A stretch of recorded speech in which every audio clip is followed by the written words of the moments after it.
tiap bulan. Ya. Jadi ini yang dan keterlambatan klaim itu dihitung per hari. Denda yang dibayar sampai saat ini pembayaran klaim yang sudah dilakukan adalah sampai dengan bulan Juli 2018. Kalau untuk Rumah Sakit Sultan Gajah, klaim bulan 8 ini jatuh tempo di bulan Desember, ya. Dan bulan 9 masih dalam tahap verifikasi. Ya, juga kami berharap agar pemerintah daerah pun turut memberikan pengingat dan bantuan untuk mengingatkan seluruh peserta BPJS Kesehatan Mandiri khususnya untuk rutin melakukan pembayaran iuran.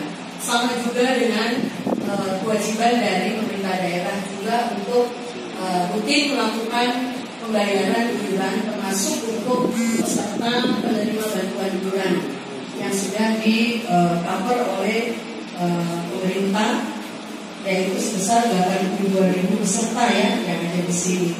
Jadi memang ada beberapa cara yang sudah disampaikan di awal dahulu ketika program JKN ini lahir untuk menangani ketika terjadi penyesuaian iuran. Ya. Jadi sesungguhnya iuran 1 itu sudah benar, memang yang diusulkan dulu 80, tapi 60.000. Kalau kelas 3 itu bukan 25, sama dengan iuran penerima bantuan iuran daerah. Dari sejak awal iuran tidak sesuai nilai acuannya, bahwa